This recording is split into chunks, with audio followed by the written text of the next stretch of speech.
6.5 లక్షలతో sweet shop స్థాపించారు.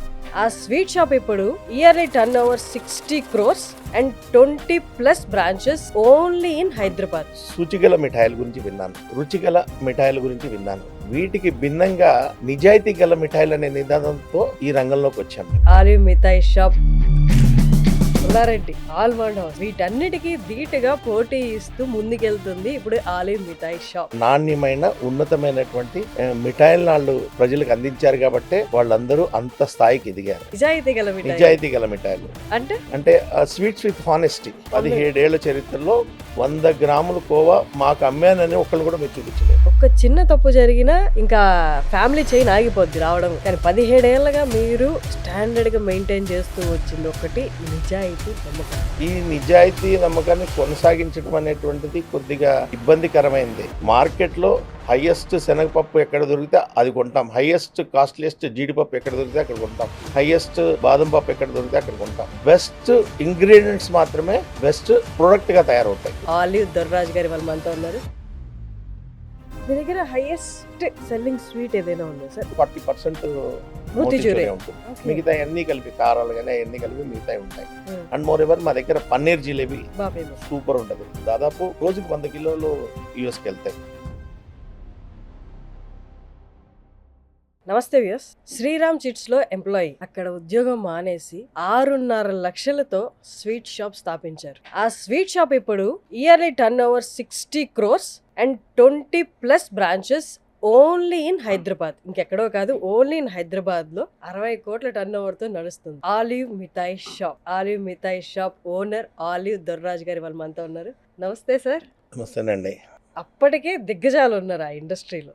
Pulla Reddy, almond house వీటన్నిటికీ ధీటుగా పోటీ ఇస్తూ ముందుకెళ్తుంది ఇప్పుడు ఆలివ్ మిఠాయి షాప్. ఓకే, అంటే వాళ్ళందరికీ పోటీ అని నేను ఎప్పుడూ చెప్పనండి, చెప్పుకోను కూడా. ఎందుకంటే వాళ్ళందరూ కూడా ఆయా రంగాల్లో అద్భుతమైనటువంటి విజయాల్ని సాధించి నాణ్యమైన ఉన్నతమైనటువంటి మిఠాయిలు వాళ్ళు ప్రజలకు అందించారు కాబట్టే వాళ్ళందరూ అంత స్థాయికి ఎదిగారు. నేను వాళ్ళ నుంచి మంచి విషయాన్ని గ్రహించి, పుల్లారెడ్డి గారి మిఠాయిలు ఉన్నాయనుకోండి, ఆయన చెప్పిన సూత్రాలు, పుల్లారెడ్డి గారు చెప్పిన సూత్రాలు నాకు ఎప్పటికీ గుర్తుంటాయి. ఆయన చెప్పిన వాటిలో మొట్టమొదటిది ఏంటంటే, తూకంలో జాగ్రత్తగా ఉండు. నువ్వు కిలోకి ఒక 10 గ్రాములు 20 గ్రాములు ఎక్కువైనా పర్లేదు కానీ తక్కువ మాత్రం తూగమాకు అన్నాడు. గొప్ప విషయం అది. అలాగే గల్లాబిట్టలో నువ్వే కూర్చో అని ఆయన చెప్పారు. అవన్నీ కూడా నాకు చాలా నచ్చినాయండి. అలాగే ఆయన దగ్గర ఆ పాయింట్ నేర్చుకున్నాను. మరి ప్యాకింగ్ ప్రజెంటేషన్లో నాకు దాదూస్ చాలా ఇష్టం. చాలా బాగా చేస్తాడు వాళ్ళు ప్యాకింగ్ ప్రజెంటేషన్. నాకు ఓవరాల్ ఇండియాలో ది బెస్ట్ ప్యాకింగ్ ప్రజెంటేషన్ నేను దాదూస్ వాళ్ళదే అని నమ్ముతాను నేను. అలాగే ఆల్మండ్ తీసుకుంటే వాళ్ళు హైజీనిక్ ఒక బెంచ్ మార్క్ సృష్టించారు. ఇలా ఉండొచ్చని, హైజీనిక్గా చెయ్యొచ్చు అని ఒక స్టాండర్డ్స్ ఫిక్స్ చేశారు. సో వాళ్ళ దగ్గర నుంచి హైజీన్గా ఎలా ఉండాలో నేర్చుకుంటాను. వీళ్ళందరే కాకుండా ఎమరాల్డ్ మిఠాయి విజయరామ్ గారు, ఆయన నిజంగా చెప్పాలంటే ఈ రంగంలో నేను రావడానికి సహకరించింది ఆయనే. ఆయన గురించి కూడా నేను తప్పకుండా చెప్పుకోవాలి. సో మొదట్లో ఈ రంగం వైపు నేను మక్కువ చూపించడానికి ముఖ్య కారకులు ఎమరాల్డ్ విజయరామ్ గారు. సో ఇట్లా ఆయన దగ్గర పర్యావరణం పట్ల ప్రేమ, మట్టి మీద మమకారాన్ని నేర్చుకున్నాను. సో ఆ విధంగా ప్రతి మంచి వాళ్ళ దగ్గర నుంచి వాటన్నింటినీ గ్రహించి వాటిని అన్నింటి కలిపి మిక్సీలో కొట్టి ఆలివ్ మిఠాయి తయారు చేశాను. కానీ సార్, మీరు చాలా ఫ్రాంక్ గా చెప్పారు. నార్మల్గా ఎవరైనా ఇంత సక్సెస్ సాధించడానికి కారణం ఏంటి అంటే, నా రంగంలో నాకంటే ముందున్న వాళ్ళు చేసేదానికన్నా భిన్నంగా నేనేం చేయగలను ఆలోచించాను, లేకపోతే ఉన్నదాన్ని కొత్తగా ఎలా ప్రజెంట్ చేయాలో ఆలోచించాను అని చెప్పారు ఇప్పటిదాకా. కానీ మీరు మాత్రం నాకన్నా ముందు ఉన్న వాళ్ళల్లో ప్లస్ పాయింట్స్ ఏవో తీసుకున్నాను, అలాగే నాదైన శైలి కూడా యాడ్ చేశాను. ఆలివ్ మిఠాయి అనేది ఈ మిఠాయి రంగంలో వచ్చేటప్పుడు సూచిగల మిఠాయిల గురించి విన్నాను, రుచిగల మిఠాయిల గురించి విన్నాను. వీటికి భిన్నంగా నిజాయితీ గల మిఠాయిలు అనే నినాదంతో ఈ రంగంలోకి వచ్చాం మేము. నిజాయితీ గల మిఠాయిలు అంటే స్వీట్స్ విత్ హానెస్టీ. అంటే ఇంగ్రీడియంట్స్లో కానివ్వండి, వాటిల్లో కానీ నిజాయితీగా మేము వెళ్తూ ఉంటాము. ఎక్కడా కూడా అడల్ట్రేషన్ కానీ అవి పొరపాటును కూడా మేము ప్రోత్సహించాం. అలాగే ఒక మిఠాయి అనేది ఆ డేట్ ఎక్స్పైర్ అయితే దాన్ని డస్ట్బిన్లో పారేస్తాం. ఇంకో గొప్ప విషయం ఏంటంటే, ఈ 17 ఏళ్ల చరిత్రలో 100 గ్రాములు కోవా కూడా బయట కొని మేము మిఠాయి తయారు చేయలేదు. 15 ఏళ్ల చరిత్రలో 17 ఏళ్ల చరిత్రలో 100 గ్రాములు కోవా మాకు అమ్మానని ఒకళ్ళు కూడా మీరు చూపించలేరు. ఎందుకంటే మా దగ్గరకు వచ్చిన పాలని మేము కాచి కోవా తయారు చేసి దాంతో మిఠాయి చేస్తాం తప్పితే ఈ రోజు వరకు 100 గ్రాముల కోవా ఎక్కడా కూడా ఆలివ్ మిఠాయి కొనలేదు. భవిష్యత్తులో కూడా కొనం. ఎంత టన్నుల ఆర్డర్ వచ్చినా కూడా పాలని మరిగించి మా దగ్గర కాచి తయారు చేసిన కోవాతో మాత్రమే మిఠాయి చేస్తాం తప్పితే బయట కోవా కొని మిఠాయి చేయడం అనేది వరకు జరగలేదు, జరగదు కూడా. సో అది మేము హానెస్టీగా చెప్పగలం, గట్టిగా చెప్పగలం. మిఠాయి రంగంలో నిజాయితీ గల మిఠాయిలు అనే ఒక ప్రత్యేక పదంతో ముందుకొచ్చాం. ప్రజలు కూడా దాన్ని గ్రహించారు. అరే ఈ మిఠాయిలో ఒకసారి మా మిఠాయికి అలవాటు పడితే గబుక్కని వేరే మిఠాయిలు కూడా యాక్సెప్ట్ చేయలేరు. ఇప్పుడు మా దగ్గర మోతీచూర్ ఉందనుకోండి, చిన్నపిల్లలు చాలా హ్యాపీగా తింటూ ఉంటారు మా మోతీచూర్ని. వాళ్ళ దగ్గరికి అదే రంగున్న లేకపోతే అదే ఉన్న మోతీచూరు వేరేది ఏదైనా తీసుకొచ్చి పెడితే వెంటనే గ్రహించేస్తారు, దానికి మిగతా అని గ్రహించేస్తారు. సో అలా ఒక స్వచ్ఛంగా పిల్లలు సైతం హ్యాపీగా తినగలిగేటట్టు, పెద్దలు సైతం ఆదరించగలిగేటట్టు దాన్ని తయారు చేసాం. అది అలా కొనసాగుతుంది. మాకే డిఫరెన్స్ చెప్తారు పిల్లలు. మాకు కొంచెం కస్టమర్ చెప్తారు, ఏమండి మీ దూరం అయిపోయిందండి, మా ఏరియాలో లేక నేను పక్కన వేరే చోట తెచ్చానండి, మా పిల్లలు ఆ మోతీచూర్ యాక్సెప్ట్ చేయలేదండి అంటారు. సో దట్ ఈజ్ ఆలివ్ మిఠాయి. ఏ ఫీల్డ్లో అయినా ఓకే, కానీ పర్టికులర్ ఫుడ్ ఇండస్ట్రీలో ఉన్న వాళ్ళకి ఒక్కసారి నమ్మకం ఏర్పడిపోయిందంటే వారి తరతరాలు కస్టమర్సే. రైట్. మీరు అన్నారు నిజాయితీతో ఒక్కసారి అలవాటు పడ్డారు అంటే ఆలివ్ మిఠాయి షాప్కి ఇంకా వాళ్ళు రెగ్యులర్ కస్టమర్స్ అని. 100%. అలాగే ఒక చిన్న తప్పు జరిగినా ఇంకా ఫ్యామిలీ చైన్ ఆగిపోద్ది రావడం. అవునండి. అలా వాళ్ళు ఆగిపోవడమే కాకుండా ఇంకో 10 మందికి చెప్తారు వెళ్ళొద్దని. అవునవును. కానీ 17 ఏళ్ళగా మీరు స్టాండర్డ్గా మెయింటైన్ చేస్తూ వచ్చింది ఒకటి నిజాయితీ, నమ్మకం. రైట్. ఈ నిజాయితీ నమ్మకాన్ని కొనసాగించడం అనేటువంటిది కొద్దిగా ఇబ్బందికరమైంది, కానీ అది అలవాటుగా మారిపోయింది. మాకు అలవాటుగా మారిపోయింది. మార్కెట్లో హైయెస్ట్ శనగపప్పు ఎక్కడ దొరికితే అది కొంటాం, హైయెస్ట్ కాస్ట్లీయెస్ట్ జీడిపప్పు ఎక్కడ దొరికితే అక్కడ కొంటాం, హైయెస్ట్ బాదం పప్పు ఎక్కడ దొరికితే అక్కడ కొంటాం. ఈ ఏ ఇంగ్రీడియంట్లో కూడా మేము కాంప్రమైజ్ అవ్వం. ఎందుకంటే బెస్ట్ ఇంగ్రీడియంట్స్ మాత్రమే బెస్ట్ ప్రోడక్ట్గా తయారవుతాయి. ఎగ్జాక్ట్లీ. సో దానికే మేము హై ప్రియారిటీ ఇస్తాం. గీ కూడా మంచి క్వాలిటీ ఉన్న గీ వాడతాం. మా దగ్గర మిఠాయిలు అన్నీ కూడా గీతో తయారు చేసినవి ఉంటాయి తప్పితే వేరే ఉండవు. సార్ ఒక్కసారి మీ చిన్నతనం గురించి మీరు ఎక్కడి నుండి అన్నది ఒక్కసారి మాట్లాడుకుందాం. మా బాల్యం అంటే పూర్తిగా మచిలీపట్నంలో కొనసాగిందండి. మచిలీపట్నంలో మా 1 to డిగ్రీ వరకు, ఫస్ట్ క్లాస్ నుంచి డిగ్రీ వరకు చదివాను. చిన్నప్పుడు 1 to 5th అప్పట్లో లేడీ అంతుల్లో పిల్లలకి ఉండేది, బాయ్స్కి పిల్లలకి 5th వరకు ఉండేది, అక్కడ చదివాను. ఆ తర్వాత చిట్టబాల స్కూల్లో చదివాను, రామ్జీ స్కూల్లో చదివాను, అన్ని స్కూల్స్ చదివేశానండి. హిందూ స్కూల్ చదివేశాను. ఆ తర్వాత కాలేజీ హిందూ కాలేజ్ చదివాను. అక్కడ వరకు ఒక జర్నీ అండి. కాలేజీలో ఉండగా కాలేజీ ఎలక్షన్స్ జరిగినాయి, దాంట్లో ఒక వైస్ ప్రెసిడెంట్గా గెలిచాను. అది డిగ్రీ ఫస్ట్ ఇయర్లో గెలిచా కాబట్టి నెక్స్ట్ 2 years ఎలక్షన్లు అయిపోయినా అదే పవర్ కొనసాగింది అనమాట. ఓకే. సో అట్లా లక్కీగా కాలేజీ డేస్ చాలా సంతోషంగా సందర్భంగా గడిపాం. ఆ తర్వాత ఉద్యోగరీత్యా విజయవాడ వెళ్ళాను. విజయవాడ తర్వాత వైజాగ్ వచ్చాను. ఒక కంప్యూటర్ ట్రైనింగ్ ఇన్స్టిట్యూట్ కంపెనీలో చేశాను. ఆ తర్వాత వైజాగ్ వెళ్ళాను. వైజాగ్లో మా ఫ్రెండ్, అంటే నేను దాంట్లో కొద్దిగా ఇబ్బందుల్లో ఉన్నప్పుడు శ్రీరామ్ చిట్స్లో ఉద్యోగం ఇచ్చారు నాకు. శ్రీరామ్ చిట్స్లో జాబ్ చేశాను. ఒక 13 ఏళ్ళు శ్రీరామ్ చిట్స్లో పనిచేశాను. లైఫ్లో అది నాకు ఒక మంచి ఎక్స్పీరియన్స్. ఇప్పటికీ అంటే నేను మానేసి శ్రీరామ్ చిట్స్లో ఒక 17 ఏళ్ళు అవుతున్నా కూడా దాంతో అనుబంధం. శ్రీరామ్ చిట్స్ తర్వాత శ్రీరామ్ లైఫ్ ఇన్సూరెన్స్లో పనిచేశాను, అసిస్టెంట్ జనరల్ మేనేజర్ పనిచేశాను. చేసి ఆ టైంలో రిస్క్ తీసుకొని బిజినెస్లోకి వచ్చా. అంటే నేను అక్కడ ఉన్నప్పుడు చాలా కంఫర్టబుల్గా మంచి ఉద్యోగంలో ఉన్నాను. ఎక్కడికి వెళ్ళినా 5 star హోటల్ ఇచ్చేవాళ్ళు, ఎక్కడికి వెళ్ళినా ఫ్లైట్ ఇచ్చేవాళ్ళు, అంతా బాగా చూసుకునేవాళ్ళు. ఆ టైంలో నేను రిస్క్ తీసుకొని బిజినెస్లోకి వచ్చాను. కానీ అదృష్టం ఏంటంటే ఈ 17 years అయినా ఆ కంపెనీకి నాకు అనుబంధం అలా ఉండిపోయింది. ఈ రోజుకి కంపెనీలోంచి వెళ్ళిపోయాననే భావన వాళ్ళకి లేదు, నాకు లేదు. అటువంటి రిలేషను నాకు ఆ సంస్థతో ఉంది. కాబట్టి ఆ సంస్థకి నేను ఎప్పుడు కూడా రుణపడే ఉంటాను. బయటకు వచ్చారు సార్, బిజినెస్ స్టార్ట్ చేయాలనుకున్నారు. స్వీట్స్ బిజినెస్ ఎందుకు? మీ స్వీట్స్ బాగా చేస్తారా? స్వీట్స్ బాగా వచ్చండి నాకు. బాగా వచ్చండి, చేయడం వచ్చు. తినడం వచ్చండి. స్వీట్స్ బాగా తింటాను. ఒకసారి షాప్కి వెళ్ళానంటే ఒకేసారి ఒక 5-6 రకాల స్వీట్లు తినేస్తాను. అలా నాకు ఎమరాల్డ్లో తినేవాడిని నేను. ఎమరాల్డ్ స్వీట్స్లో బాగా తినేవాడిని. అట్లా ఆయన మా ఊరే. అట్లా ఆయనతో అనుబంధం ఏర్పడింది. తర్వాత జర్నీలో he helped me a lot. Okay sir, మిమ్మల్ని చూసి స్వీట్స్ కొనే వాళ్ళు కూడా చాలా మంది ఉంటారు సార్. మీరు ఎంత స్వీట్ ప్రియులో మీరు చెప్పే దాన్ని బట్టి మీరు కూడా బాగా టేస్ట్కి దానికి అవగాహన ఉంది కాబట్టి మీరు దాన్ని ఆస్వాదిస్తారు కాబట్టి ఖచ్చితంగా ఇక్కడ బాగుంటుంది అని కొనే వాళ్ళు ఉంటారా? తప్పనిసరిగా అండి. ఎవరైనా కంపారిజన్ ఉంటుందండి. మిఠాయి ఇండస్ట్రీలో కంపారిజన్ అనేది బాగుంటుంది. సో ఆ కంపారిజన్లో మేము గ్రహించింది ఏంటంటే, ఏ షాప్కి వెళ్ళినా కూడా మేము ఫస్ట్ చూసేది తినేది మోతీచూర్. ఎందుకంటే మోతీచూరు స్టాండర్డ్స్ని బట్టి ఆ షాపు మెయింటైన్ చేసే విధానాన్ని మేము అంచనా వేస్తాం. సో అదే నేను ఛాలెంజ్గా పెట్టుకున్నాను. ఎందుకంటే ఏ షాప్లో హైయెస్ట్ సేల్ అయ్యేది చిన్నపిల్లలకి నచ్చేది, మధ్యవాళ్ళకి నచ్చేది, పైవాళ్ళకి నచ్చేది మోతీచూర్. సో ఆ మోతీచూర్ని నేను ఫస్ట్ ఛాలెంజ్గా తీసుకుని బెస్ట్గా ఇవ్వడం మొదలుపెట్టాం. బెస్ట్గా ఇవ్వడం అంటే మేము చేసేది ఏం లేదు, బెస్ట్ ఎంప్లాయీస్. ఎంప్లాయీస్ అంటే ఆ ఎంప్లాయీస్ వాళ్ళు ప్రేమగా దాన్ని బట్టి నిబద్ధతగా మనసు పెట్టి పనిచేస్తేనే అవుట్పుట్ వస్తుంది తప్పితే ఏదో ఒకటి చేశామంటే అది రాదు.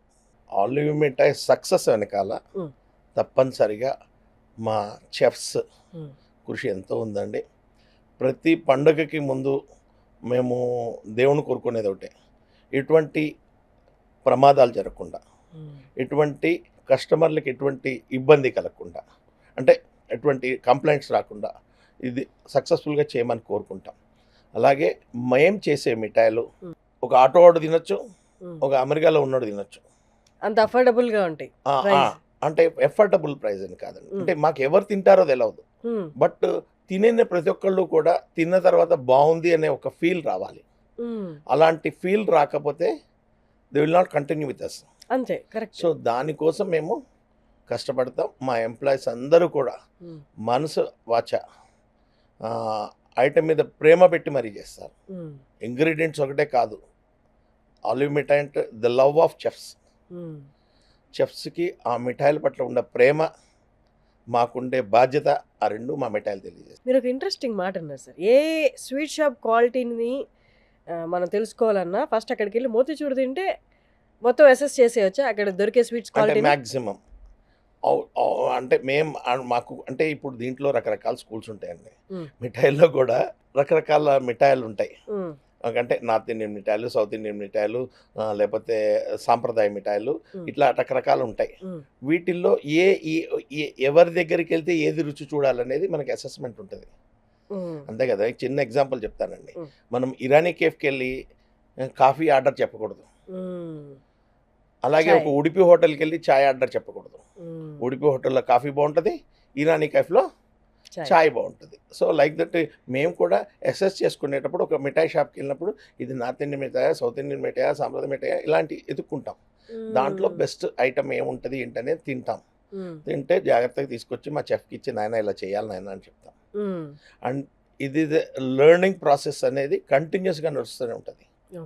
ఏ షాప్కి వెళ్ళినా వాళ్ళ దగ్గర మంచి ఏంటి అనేది తీసుకుంటాం, దాన్ని జాగ్రత్తగా ఇంప్లిమెంట్ చేస్తాం. సరే, కానీ ఎందుకో తెలియకుండా సబ్ కాన్షియస్ గాను ఎక్కడో ఇదైతే కొంచెం సైలెంట్ గా జనాల్లో ఉండిపోయిందో ఏంటి అంటే, మిఠాయి షాప్ అంటే మార్వాడి అంటే మిఠాయి షాప్ ఒక్కటి మేడం. దీంట్లో ఏంటంటే మార్వాడి వాళ్ళు మిఠాయి అంటే నార్త్ ఇండియన్లో హైయెస్ట్ కన్సంప్షన్ మిఠాయి ఉంటుంది మేడం.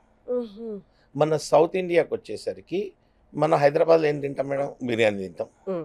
బిర్యానీ తింటాం. బిర్యానీ పట్ల మనకు ఉండేటటువంటి అవగాహన నార్త్ ఇండియా వాళ్ళకు ఉండదు. అలాగే నార్త్ ఇండియా వాళ్ళకి మిఠాయి పట్ల ఉండేటటువంటి అవగాహన మనకు ఉండదు. వాళ్ళు ఒక 1 kg డబ్బా పెట్టుకున్నారంటే చేతిలో ఇద్దరు కలిపి అవలేలకు తినేయగలుగుతారు. మనం మిఠాయి అంటే ఒకటి తిని ఊరుకుంటాం, వాళ్ళు 5-6 మిఠాయిలు తింటారు. హైయెస్ట్ సేల్ అంటే ఆ టేప్ ఉంటుంది, నార్త్ ఇండియా సైడ్ ఉంటుంది. సో డెఫినెట్గా అక్కడ మార్కెట్ ఎక్కువ ఉంటుంది కాబట్టి అక్కడ రీసెర్చ్ ఎక్కువ ఉంటుంది. అక్కడ దాని ప్రోడక్ట్ దాని ప్రజెంటేషన్ కూడా ఎక్కువ కాన్సన్ట్రేషన్ ఫోకస్ ఉంటుంది. సో ఆ విధంగా మనకి నార్త్ ఇండియన్ మిఠాయిల్ని సౌత్ ఇండియాలో తీసుకొస్తుంటారు. దీంట్లో మార్వాడి వాళ్ళు ఎక్కువ బిజినెస్ చేయొచ్చు, మంచి వెరైటీలు చేయొచ్చు. బట్ ఇప్పుడు సౌత్ ఇండియన్ పీపుల్ కూడా చాలా ఫోకస్డ్గా ఉన్నాయి. పేర్లు చెప్పాలంటే చాలా కంపెనీలు ఉన్నాయి. వాళ్ళు ఫోకస్డ్గా వాళ్ళ వ్యాపారం చేస్తున్నారు. అలాగే ఇక్కడ మనం గమనించాల్సింది ఏంటంటే అంతరించి కనుమరుగైపోతున్నటువంటి సాంప్రదాయ మిఠాయిలు, అంటే మన అమ్మమ్మలు, తాతమ్మలు, నానమ్మల కాలం నాటి మిఠాయిల్ని తిరిగి వాటిని ప్రజలకి పరిచయం చేయడానికి కొంతమంది కృషి చేస్తున్నారు. అందులో ఆలివ్ మిఠాయి కూడా మంచి ప్రయత్నమే చేస్తుంది. అంటే ఎప్పుడెప్పుడో కాలం నాటి మిఠాయిలన్నింటినీ కూడా తీసుకొచ్చి వాటి ప్రాశస్త్యాన్ని తెలియజేస్తుంది. వాటి నేచర్ ఎక్కడ పుట్టింది, ఎలా పెరిగింది, ఎలా పబ్లిక్ వచ్చింది, ఇవన్నీ కూడా తెలియజేస్తూ చేసే ప్రయత్నం కూడా మేము చేస్తున్నాం. ఇది కూడా చాలా చక్కటి ఫలితాలను అందిస్తుంది. సార్ మీరు ఎక్కడ అంటే స్పెషల్గా పెద్ద పెద్ద సెలబ్రిటీస్ తీసుకొచ్చి అడ్వర్టైజ్మెంట్ చేసినట్టు నేను ఎక్కడ చూడలేదు. కానీ రామ్ చరణ్ గారు, చిరంజీవి గారు, ప్రభాస్ గారు వీళ్ళందరూ ఏదైనా ఈవెంట్లో స్వీట్స్ డిస్ట్రిబ్యూట్ చేస్తుంటే ఆ స్వీట్స్ డబ్బా పైన ఆలివ్ మిఠాయి షాప్ అని మాత్రం ఉంటుంది. అది మా అదృష్టంగానే భావించాలండి. అంటే ఒక విధంగా చెప్పాలంటే అంతటి గొప్ప వ్యక్తులకి చేతుల్లోకి మా మిఠాయి వెళ్ళడం అనేది మా అదృష్టంగా భావిస్తున్నాం. అటువంటి అవకాశాలని కల్పిస్తున్న నిర్మాతలకు కానివ్వండి, దర్శకత్వులు కానీ, ఈవెంట్ మేనేజర్లు కానీ, ఆయా లెజెండ్స్ అంటే ఇప్పుడు చిరంజీవి గారు కానీ వీళ్ళందరూ కూడా మా మిఠాయి యాక్సెప్ట్ చేస్తున్నారంటే అది మా పూర్వజన్మ సుకృతంలాగానే భావిస్తున్నాం. అటువంటి గొప్ప వ్యక్తులు చిరంజీవి గారు, ప్రభాస్ గారు మామూలు మనుషులు కాదు కదా. అటువంటి వ్యక్తులు మా మిఠాయి తిన్నారు అనేది తెలిస్తే మాకు సంతోషం. అంతే, అంతకంటే అదృష్టం కూడా ఇంకేమీ లేదు. అంటే మీ దగ్గర స్పెషల్గా ఆర్డర్ చేసుకొని సెలబ్రిటీస్ తెప్పించుకునే పర్టికులర్ స్వీట్ ఏదైనా ఉందా? మా దగ్గర పన్నీర్ జిలేబీ ఒక ఎవ్రీ వీక్ ఒక గొప్ప నటుల దగ్గరికి వెళ్తుందండి. అవునా? ఎవ్రీ వీక్ పన్నీర్ జిలేబీ అనేది చెప్పకూడదా సార్ పేరు? అంటే చెప్పచ్చో చెప్పకూడదో తెలియదండి. అందుకే గొప్పని వాళ్ళని ఇబ్బంది పెట్టడం ఇష్టం లేక నేను అన్నీ చెప్పను. బట్ ఒక ఆయనకి వెళ్తుంది. అలాగే ఇట్లా మా మిఠాయిలు మా అదృష్టం కొద్దీ ప్రముఖుల యొక్క ఇళ్లలోకి వెళ్ళడం మా అదృష్టంగా భావిస్తున్నాం. ఆ ఇంటిని కానీ వాళ్ళ నోట్ని కానీ తీపి చేసేది ఒక మహద్భాగ్యంగా భావిస్తున్నాం. ఈ మధ్య కాలంలో మిఠాయి అంటే టైటిల్లో షాప్ పేరులో, స్వీట్ షాప్ పేరులో ఆలివ్ మిఠాయి షాప్ అనేది నేను ఈ మధ్య కాలంలో చూడలేదు. మిఠాయి అనేది తక్కువగా వాడుతున్నారు. పూర్వం అంటే 80s, 70s, 90s వరకు మిఠాయి అనేది కంపల్సరీ ఉండేది షాప్లో, స్వీట్ షాప్ పేర్లో. ఇప్పుడు అనేది మీ దగ్గరే ఉంది. ఇంకా చిన్న చిన్న దగ్గర ఎక్కడో చూసాను అంతేగాని మేజర్ పెద్ద పెద్ద షాపులన్నింటిలో మిఠాయి అనేది లేదు. బందర్ మిఠాయి అని ఒక పేరు ఉండేది. బందర్ మిఠాయి అంటే బెల్లం బూందీని బందర్ మిఠాయి అంటారు. అలాగే బందర్ హల్వా బాగా famous, Bandar laddu famous. So ఆ విధంగా బందర్ నుంచి వచ్చాం కాబట్టి మాకు ఆ మిఠాయి అనేదే గుర్తుండిపోయింది. అందుకని మేము కూడా ఆలివ్ మిఠాయి అని పేరు పెట్టాము. ఆలివ్ అని ఎందుకు పెట్టారు సార్?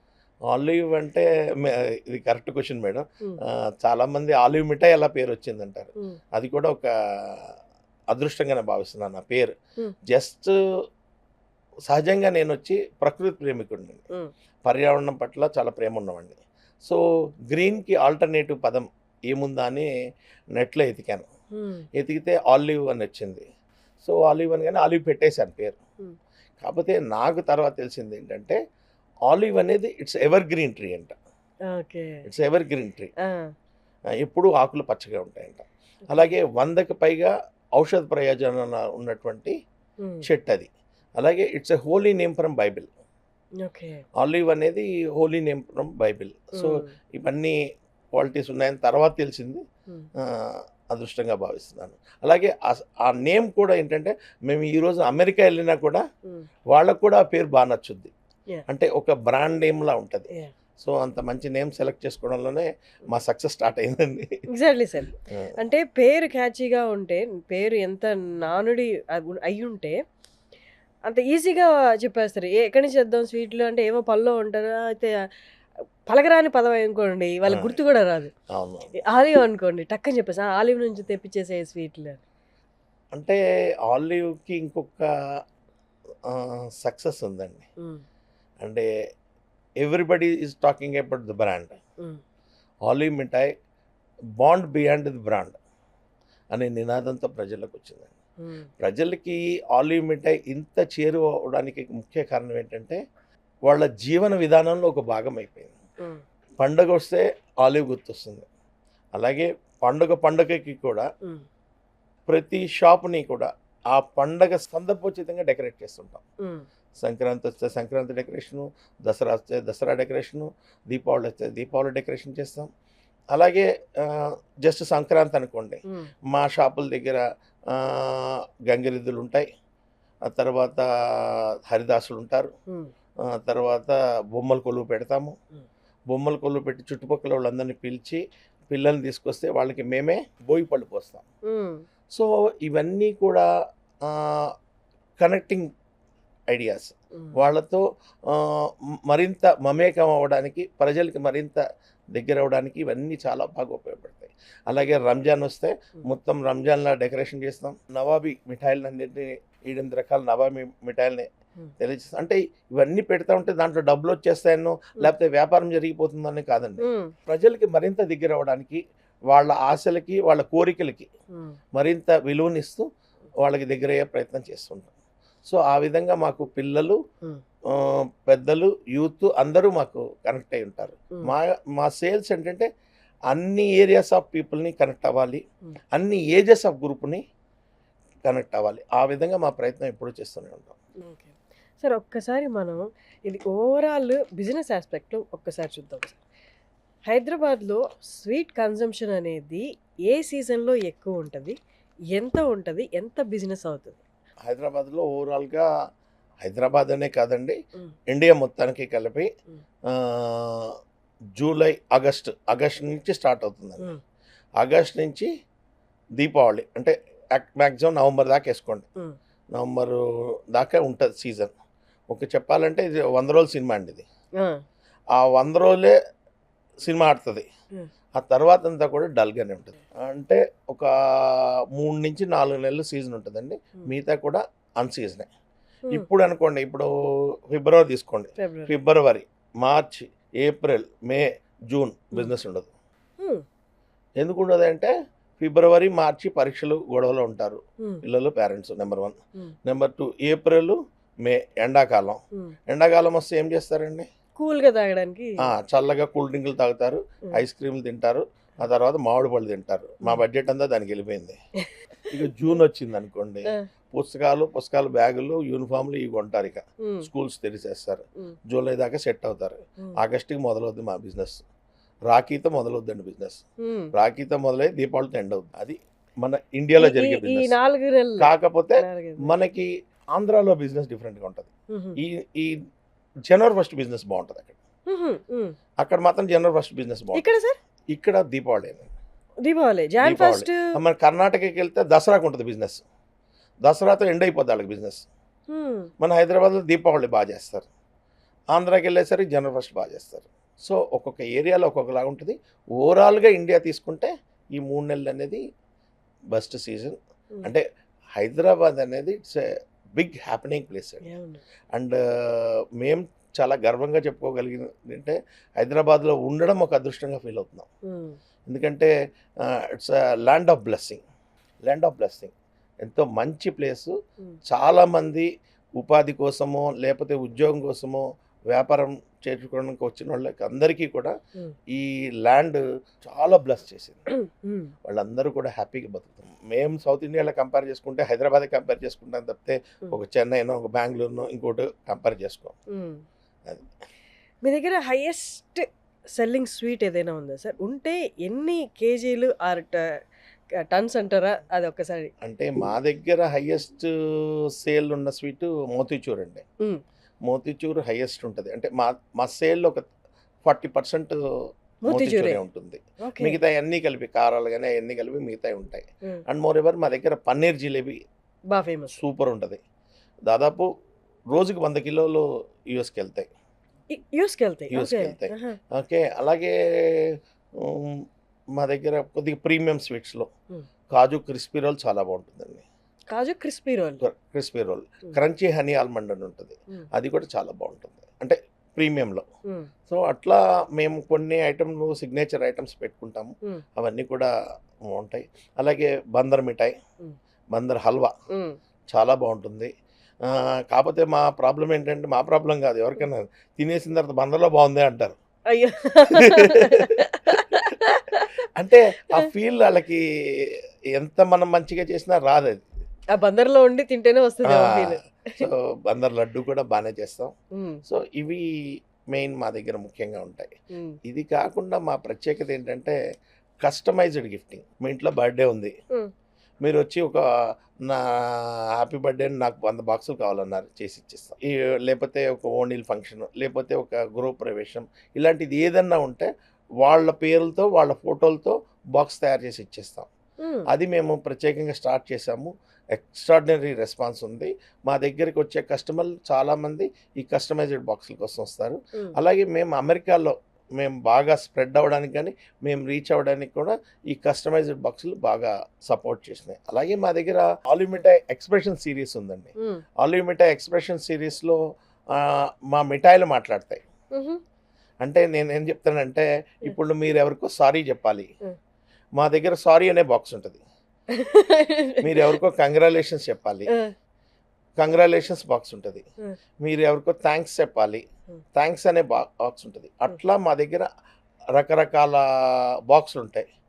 ఐ లవ్ యూ అని చెప్పాలంటే ఒక బాక్స్ ఉంటుంది. ఓకే.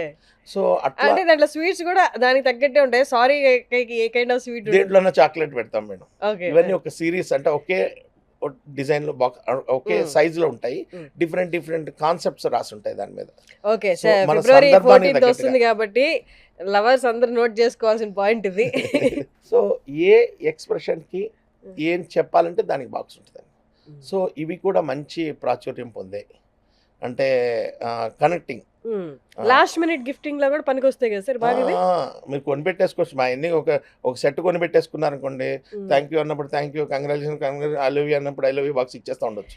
లేదా మీరు డైరెక్ట్ మీ స్టోర్కి వచ్చి మీరు అప్పటికప్పుడు కస్టమైజ్ చేసి దాంట్లో పెట్టిస్తారు. రెడీగా ఉంటాయి. అవి అప్పటికప్పుడు చూసినా కొనుక్కోపోయిన తర్వాత వచ్చి నాకు థ్యాంక్స్ బాక్స్ ఉందా అని అడిగేవాళ్ళు ఉన్నారు. సో ఇట్లా అనేక గెట్ వెల్ సూన్ బాక్స్ ఉంది. సో ఇట్లా అన్ని సందర్భాలకి తగ్గట్టుగా మేము బాక్సులు తయారు చేస్తాం. ఒక పెద్ద సెలబ్రిటీ దగ్గరికి వెళ్తున్నాం అనుకోండి, వాళ్ళ ఫోటోతో బాక్స్ తయారు చేసేస్తాం మేము. వాళ్ళ ఫోటోతో ఒక హ్యాంపర్ చేసేస్తాం బాక్స్తో. అట్లా మేము చేయగలుగుతామండి. సార్ ఇది మీరు రివీల్ చేయొచ్చో లేదో తెలియదు, బట్ నేనైతే అడుగుతున్నాను. చిరంజీవి గారు, రామ్ చరణ్ గారు, ప్రభాస్ గారికి కూడా స్వీట్స్ వెళ్తాయని మనం మాట్లాడుకున్నాం కదా, వాళ్ళు ఇష్టంగా తినే స్వీట్ ఏదైనా ఉందా ఫ్రమ్ ఆలివ్ మిఠాయి షాప్? అంటే వాళ్ళు ఎవరన్నా తినేది ఫస్ట్ మోతిచూరేనండి. మోతిచూరే వాళ్ళకి మోతిచూరే నచ్చుతుంది. మోతిచూరే ఎక్కువగా ఆదరిస్తారు.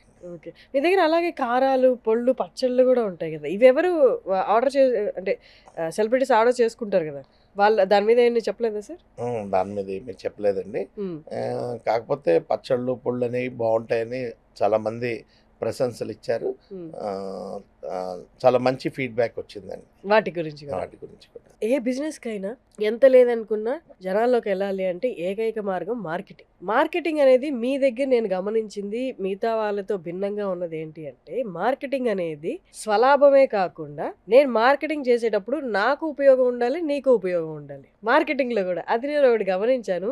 మీ మార్కెటింగ్ ప్లానింగ్ అంతా చూస్తే నాకు అదే అనిపించింది. మొత్తం ఒక్కసారి మీ మార్కెటింగ్ అంటే ఇంత కాంపిటీషన్ ఉన్న ఫీల్డ్లో అంటే మార్కెటింగ్ అని మేము చెప్పం కానీ అండి, ప్రజల దగ్గరికి చేరువయ్యే మార్గాల్ని, ఒక మంచి మార్గాల్ని మేము ఎత్తుకున్నాం. మాకు పర్యావరణం పట్ల ప్రేమ, మట్టి మీద మమకారంతో 18 ఏళ్ళుగా మట్టి గణపతిని తయారు చేసి ఉచితంగా ఇస్తూ వచ్చాం. అలాగే అనేక అపార్ట్మెంట్లో, అనేక స్కూల్స్లో వెళ్ళి మట్టితో వినాయకుడిని తయారు చేయటం, అక్కడ వాళ్ళకి ఫ్రీగా ఇవ్వటం, ఇదంతా చేస్తూ వచ్చాం. వీటన్నిటి వల్ల మాకు ప్రజలకి మధ్య ఒక రకమైనటువంటి బాంధవ్యం ఏర్పడింది. వినాయక చవితి కంటే వాళ్ళు కంపల్సరీ మా దగ్గరికి వచ్చి మట్టి విగ్రహాన్ని తీసుకెళ్ళడం అలవాటైంది. అది ఈ ఏరియాలో ఉన్నోళ్ళు ఇంకొక మంచి ఏరియాలో ఇల్లు కట్టుకొని వెళ్ళిపోయినా కూడా ఆ సాంప్రదాయబద్ధంగా వాళ్ళు వినాయక చవితికి వచ్చి మా దగ్గర వంటి విగ్రహం తీసుకుంటారు. ఆ విధంగా ఒక రకమైనటువంటి బాండింగ్ ఏర్పడింది. అలాగే మంచి కార్యక్రమాలు మనం చేసే మంచి కార్యక్రమాలు, సంచే బంగారం అని ఒక కార్యక్రమం పెట్టాం. అంటే ఎవరైతే సొంత సంచితో క్యారీ యువర్ ఓన్ బ్యాగ్ అనేది రైతు బజార్కి వెళ్ళి రైతు బజార్ నుంచి బయటకు వచ్చేటప్పుడు వాళ్ళ బ్యాగ్లో ఒక్క ప్లాస్టిక్ కవర్ కూడా లేకపోతే వాళ్ళకి ఒక కూపన్ ఇచ్చాం. డ్రా తీసి ₹1,00,000 బంగారం ఇచ్చాం. ఇది 10 ఏళ్ల క్రితం చేసిన ప్రోగ్రాం. ఆ తర్వాత ఒక పేపర్, పెద్ద న్యూస్ పేపర్తో కనెక్ట్ అయ్యి ఇంకుడు గుంత అంటే తవ్వి ఆ ఫోటోని ఆ పేపర్ వాళ్ళకి పంపిస్తే వాళ్ళు ఆ సెంటర్ స్ప్రెడ్లో వేసేవాళ్ళు. అలా నెల రోజుల పాటు వచ్చిన ఫోటోలన్నింటినీ కూడా డ్రా తీసి ₹1,00,000 బంగారం ఇచ్చాం. సో ఇలాంటి కార్యక్రమాల ద్వారా మేము ప్రజలకి మరింత చేరువయ్యాం. ఇంకో గొప్ప కార్యక్రమం ఏంటంటే భద్రతా వారోత్సవాల సందర్భంగా ఎవరైతే మా షాపుకి హెల్మెట్తో వస్తారో వాళ్ళకి 50% డిస్కౌంట్ ఇచ్చాం. ఇచ్చారా, ఇస్తున్నారా? ఇచ్చాము, ఇప్పుడు లేదండి. ఒక వారం రోజులు భద్రతా వారోత్సవాలు అని చేసాం. ఎవరైతే మ్యాక్సిమం 400 అని పెట్టాం. అంటే ₹400 కొంటే 200 డిస్కౌంట్ ఇచ్చాం. అంటే ₹1000 కొంటే ₹1000కి 500 డిస్కౌంట్ ఇవ్వాల. ₹400 కొంటే 200 వరకు డిస్కౌంట్. ఇట్లా మ్యాక్సిమం 400 అని పెట్టి డిస్కౌంట్ ఇచ్చాం. మంచి స్పందన వచ్చింది. అంటే కొంతమంది ఏంటంటే మా దగ్గర హెల్మెట్ చూపించి డిస్కౌంట్ తీసుకుని ఆ హెల్మెట్ తీసుకెళ్లి బయట ఇంకో వాళ్ళకి ఇస్తే వాళ్ళు వచ్చి కొనుక్కునేవాళ్ళు. అంటే ఇక్కడ చిన్న లాజిక్ మేడం, వాళ్ళు ఏమనుకున్నారు, మమ్మల్ని అమాయకులు చేసి చేస్తాం అనుకున్నారు. కానీ వాళ్ళు గెలవటం మేము గెలిచినట్టేనండి. కస్టమర్ గెలవాలి. మనకి కస్టమర్ చాలా సంతోషంగా ఉంటాడు గెలిచినప్పుడు. ఆ తర్వాత మనతో అతని బంధం ఎక్కడికి పోదండి, అది కంటిన్యూ అవుతుంది. సో అంటే మీకు తెలిసే కస్టమర్ని గెలిపించారు, వాళ్ళు వస్తారని తెలుసు మీకు. అలాగా వస్తారని తెలుసు, కానీ వాళ్ళు ఎంజాయ్ చేయనండి, వాళ్ళు గెలవనండి. సో అది ఒకటి మంచి క్లిక్ అయింది. ఇలాంటి అనేక కార్యక్రమాలు. ఇంకోసారి మా హైటెక్ సిటీ షాపు మేము ఓపెన్ చేసినప్పుడు ఎవరిని పిలవాలి, పెద్ద షాపు ఇంత ఘనంగా పెడుతున్నారు, సెలబ్రిటీని ఎవరో ఒకరు పిలవాలి. అసలు మా షాప్లో ఎవరు ఓపెనింగ్ సెలబ్రేషన్ ఉండదు. పిలవాలంటే ఆ రోజున వాళ్ళని పిలుద్దామా, వీళ్ళని పిలుద్దామా, సెలబ్రిటీని పిలుద్దామని ఆలోచిస్తున్నారు. అలాంటప్పుడు నేను రియల్ హీరో ఎవరు అని ఆలోచించి ఫిరోజ్ ఖాన్ అని ఒక సోల్జర్ పాకిస్తాన్తో యుద్ధం చేస్తూ చనిపోయాడు. వాళ్ళ భార్య, ఆవిడ పేరు కూడా గుర్తులేదు, ఆవిడ్ని మేము మా హైటెక్ సిటీ షాప్ ఓపెనింగ్ హైదరాబాద్ అంటే కరీంనగర్లో ఇక్కడ ఉంటారు, పిలిచాం. ఆవిడ పాపం మా ఇన్విటేషన్ మన్నించి వచ్చారు. మేము చేసిన మంచి పనుల్లో అదొకటి. ఆవిడ చేత ఓపెన్ చేయించాం. అలా చేయిస్తున్నప్పుడు నన్ను కొంతమంది అడిగారు, ఒక వీడియోతో చేస్తున్నావు, నువ్వేమో హిందూవి, ఒక ముస్లింతో చేస్తున్నావు అన్నారు. అక్కడ హిందూనా, ముస్లిమా, లేకపోతే ఆవిడ ఇంకోట అనేది కాదు, ఆవిడ వీడియోనా లేకపోతే ముత్తైదువా అనేది కాదు. She a real hero wife ఆవిడ. అంటే మన దేశం కోసం ప్రాణాలు అర్పించిన సైనికుల కంటే నాకు గొప్పోళ్ళు ఎవరు కనిపించలేదు ఆ రోజు. సో ఆయన గౌరవార్థం అది చేశాం. అది చాలా సంతోషకరమైనటువంటి ఘటన నా జీవితంలో. అలాగే సరిహద్దుల్లో సైనికులకి సంఘీభావం తెలుపుతూ 1,00,000 హృదయాల స్పందన అనే ఒక కార్యక్రమాన్ని నిర్వహించాం. ఈ 1,00,000 హృదయాల స్పందన అనేది ఏంటంటే 200 స్కూల్స్లో ఈ ప్రోగ్రాం కండక్ట్ చేశాను. కండక్ట్ చేసి దాదాపు ఒక 5-6 సాఫ్ట్వేర్ కంపెనీల్లో కూడా ఈ ప్రోగ్రాం కండక్ట్ చేశాను. వాళ్ళందరికీ ఒక ప్రింటెడ్ ఫార్మాట్ ఇచ్చి లెటర్ ఇచ్చి సైనికులకి మీ థ్యాంక్స్ గివింగ్ లెటర్ ఇమ్మన్నాను. ఎందుకు ఇమ్మన్నాను అంటే సరిహద్దుల్లో పనిచేసే సైనికులు యొక్క మానసిక స్వభావం ఎంటైర్లీ డిఫరెంట్గా ఉంటుంది. ఎందుకు ఉంటుందంటే మనం ఇక్కడ చక్కగా వేళకి భోజనాలు చేస్తున్నాం, బిర్యానీ కావాలంటే బిర్యానీ తినాలంటే, ఐస్ క్రీమ్ కావాలంటే ఐస్ క్రీమ్ తింటున్నాం, ఏం కావాలంటే అది తింటున్నాం, తాగుతున్నాం, కావాల్స్తే చికాకు వస్తే మాల్కి వెళ్తున్నాం, కావాలంటే షాపింగ్ చేస్తున్నాం, ఆ సినిమాలు చూస్తున్నాం, అన్ని సుఖాల్ని మనం అనుభవిస్తున్నాం. మనం మన భార్య పిల్లలతో హ్యాపీగా ఉన్నాం, మన పేరెంట్స్తో పాటు ఉన్నాం. బట్ వీళ్ళందరినీ వదిలేసి, ఈ సుఖాలన్నీ వదిలేసి సరిహద్దుల్లో సైనికులు ఎండనక వాననక అతి చలిలో కూడా వాళ్ళు అక్కడ జీవిస్తూ ఉంటారు. వాళ్ళకి కొంతమంది అయితే జనజీవన స్రవంతికి బాగా దూరంగా ఉంటారు. వాళ్ళకి సిగ్నల్స్ కూడా ఉండవు, వాళ్ళకి ఈ వాట్సాప్లు లేకపోతే మొబైల్ ఫోన్లు కూడా ఉండవు. అలాంటి వాళ్ళ దగ్గరికి టపా వెళ్తూ ఉంటుంది. టపా అంటే అదే ఎప్పటి నుంచో వస్తున్నటువంటిది. అదేంటంటే లెటర్స్ ఎవరన్నా ఇంట్లో వాళ్ళు రాస్తే ఆ లెటర్ వాళ్ళకి వెళ్తూ ఉంటుంది. ఆ లెటర్ ఒక్కళ్ళకి లెటర్ వస్తే 10 మంది కూర్చొని చదువుకుంటారు. అంటే వాళ్ళ పరిస్థితి ఎలా ఉంటుంది, అంత ప్రేమ ఆప్యాయత కోసం ఒక్క తప్పిస్తూ ఉంటారు. పదాల కోసం వాళ్ళకి ప్రేమగా ఉత్తరాలు రాసే కార్యక్రమం, సరిహద్దుల్లో సైనికులకి సంఘీభావం తెలుపుతూ ఉత్తరాలు రాసే కార్యక్రమం పెట్టాను. 65,000 ఉత్తరాలు సేకరించాను, 65,000 లెటర్స్. నిజంగా ఆ పిల్లలు రాసిన లెటర్లు చదువుతుంటే మన కళ్ళల్లో నీళ్లు తిరిగిపోతాయి. నిజంగా చెప్పాలంటే పెద్దల కంటే పిల్లలకి దేశభక్తి ఎక్కువ ఉంటుంది. సైనికుల మీద కానీ అత్యధికమైన ప్రేమ కలిగి ఉంటారు. వాళ్ళు చాలా అత్యద్భుతంగా రాశారు, కవితలు రాశారు, పద్యాలు రాశారు, మాటలు రాశారు, వ్యాసాలు రాశారు, చాలా అద్భుతంగా రాశారు. సో అదొక కార్యక్రమం. మేము చేసిన కార్యక్రమాల్లో మాకు మనసుకు నచ్చిన, మాకు సంతోషాన్ని కలిగించినటువంటి కార్యక్రమం లక్ష హృదయాల స్పందన.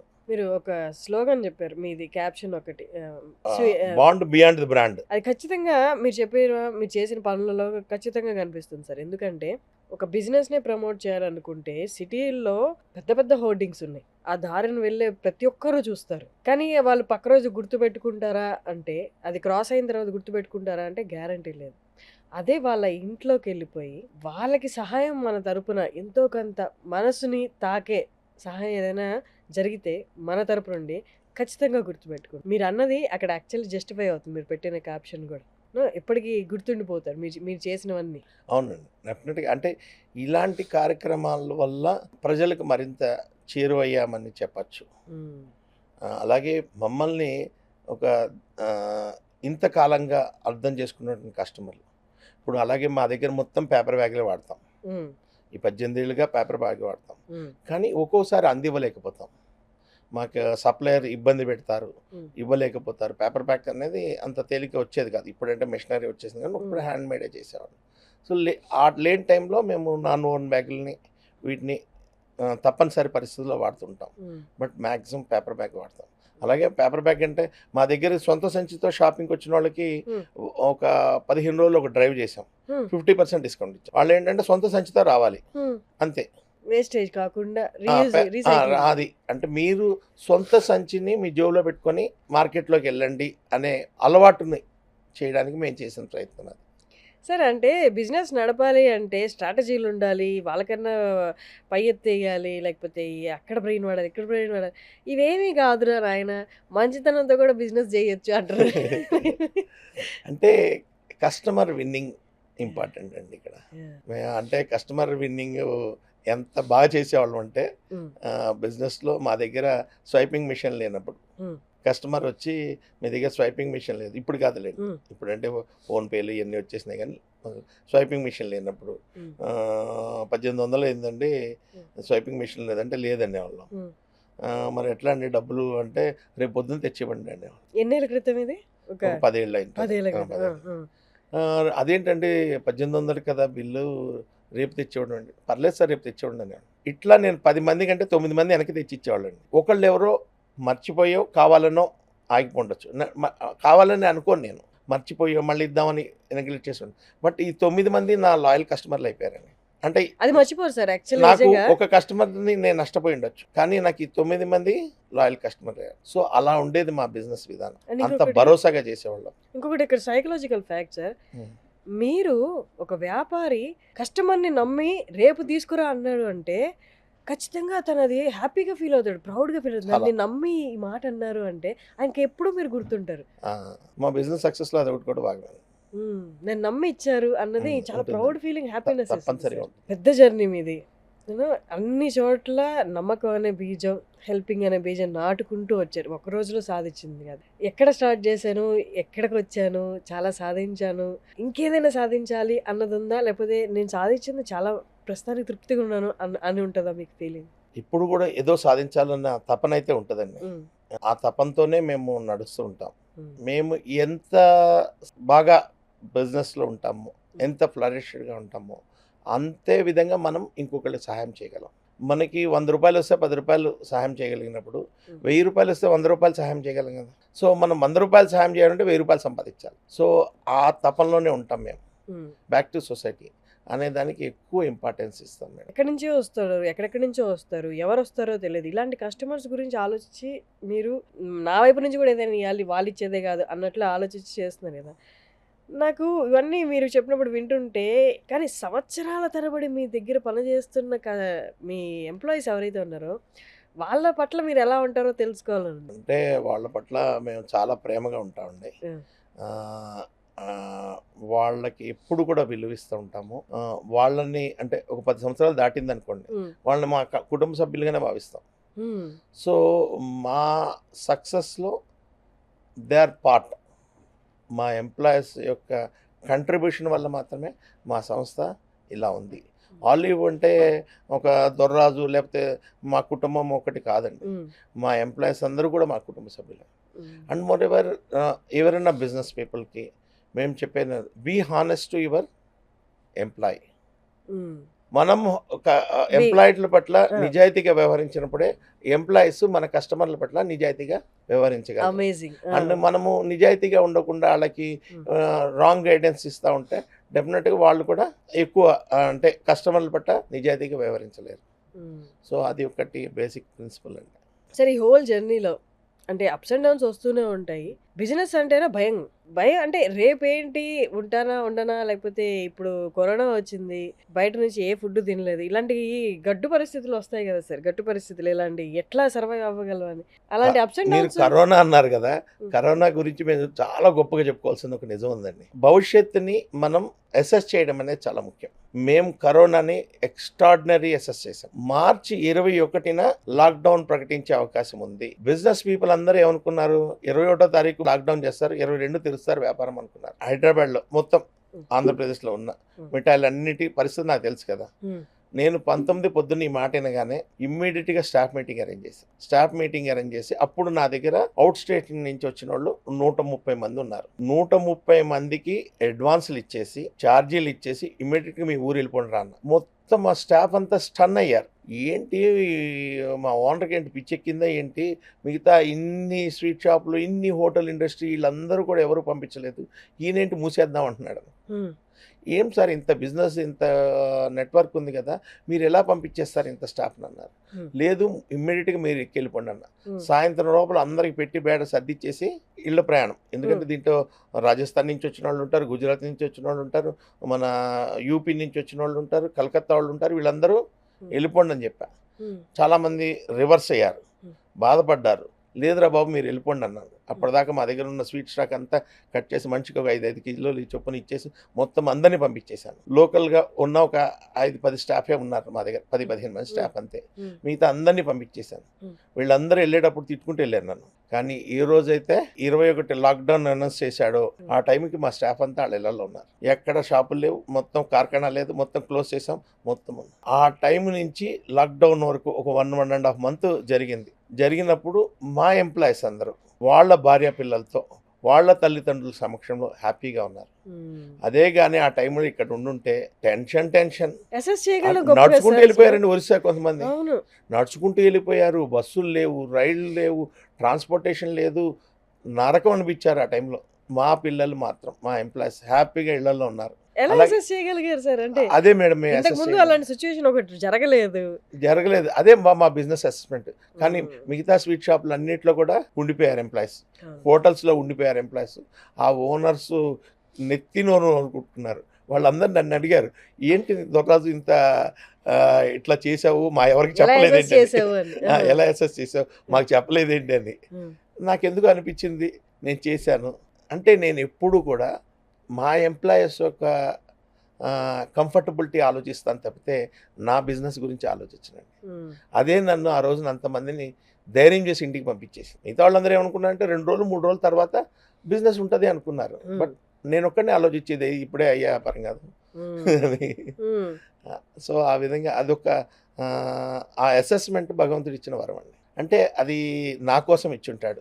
నాకు నా ఎంప్లాయీస్ పట్ల ఉన్న ప్రేమ వల్ల భగవంతుడు గమనించి అరే అర్జెంట్గా ఈ పని చేయని ఉంటాడు, చేసేసి. సార్, లైఫ్లో అన్నీ సాధించాను, ఒక చిన్నగా స్టార్ట్ చేసిన ఒక వ్యాపారాన్ని ఇంత స్థాయికి తీసుకొచ్చాను. ఇప్పుడు ఆలివ్ దొరరాజు గారు అంటే సిటీలో అందరికీ తెలుసు. అండ్ మీరు చేస్తున్న కార్యక్రమాల వల్ల అబ్రాడ్లో కూడా మీరు తెలుసు. సో ఇంత సక్సెస్ఫుల్గా ఉన్న దొర్రాజ్ గారికి ఇంత తృప్తిగా ఉన్న లైఫ్ బయట నుంచి చూసి మా అందరికీ మీది ఒక బెస్ట్ లైఫ్, ఏమి కొదవలేదు మీకు అనుకుంటా.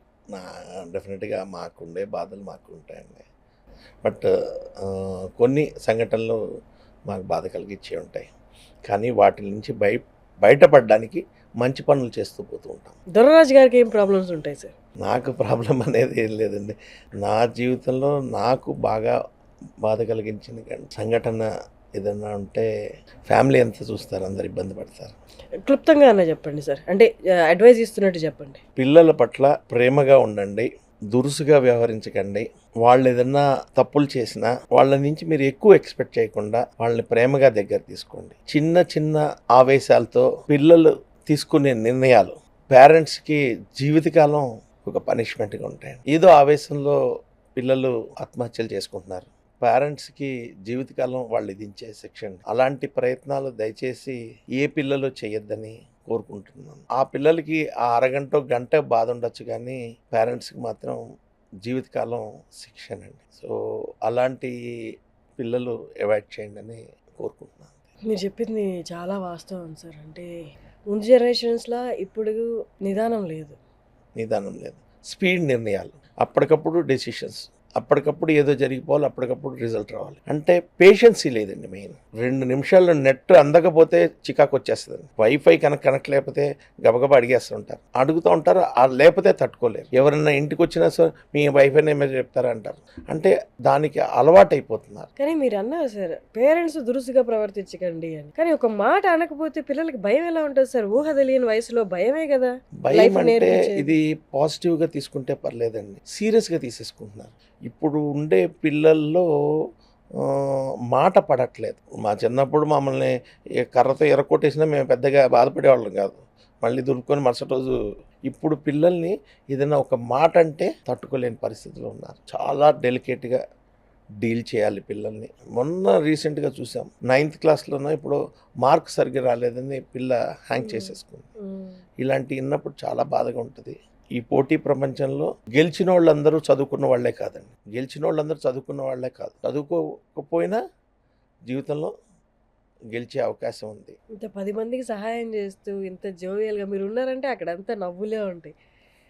అలాంటి దొరరాజు గారు నాకు తెలిసి మీ చిన్నతనం నుండి మీరు పెంచుకున్న ఈ పాజిటివ్ యాటిట్యూడ్ ఏదైతే ఉందో లైఫ్ పట్ల, ఒక పాజిటివ్గా చూడాలని లైఫ్ని, అలా మీరు ఉండబట్టే, మీరు అలాంటి తత్వాన్ని డెవలప్ చేసుకోబట్టే మీకు వచ్చిన, మిమ్మల్ని చూస్తే ఎవరు మీకు ఇలాంటిది లైఫ్ అనుకోరు. బట్ అది మాకు ఇంటికి వెళ్ళిన తర్వాత మొదలైతే తెల్లారుజాము దాకా ఆ బాధ ఉంటుందండి. 19 years గర్ల్ చైల్డ్ ఆవిడని మిస్ అయ్యాను లైఫ్లో. నాకు మా భార్యకి ఇంతకంటే నరకం ఇంకోటి లేదు. కాకపోతే వాటిని నేను అధిగమించడం కొద్దిగా పర్లేదు, అంటే ఏదో ఒక యాక్టివిటీలో ఉంటాం కాబట్టి. బట్ మై వైఫ్, ఆవిడ చాలా పెయిన్ అనిపిస్తుంది. వాటి నుంచి బయటికి రావడానికి ఏదో ఒక మంచి కార్యక్రమాలు చేస్తూ ట్రై చేస్తుంటాం బయటికి. మీరు చాలా గొప్ప వ్యక్తి సార్. అంటే ఇంత బాధని లోపల పెట్టుకొని పదులకు సేవ చేయడానికి.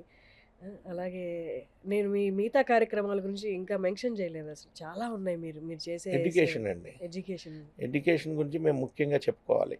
నేను చదువుకున్నది మచిలీపట్నం కాబట్టి మచిలీపట్నంలో గవర్నమెంట్ అండ్ ఎయిడెడ్ స్కూల్స్లో ఎవరు టౌన్ ఫస్ట్ వస్తారో వాళ్ళకి ₹1,00,000 క్యాష్ రివార్డు ఒక 14 ఏళ్ళుగా ఇస్తూ వచ్చాను.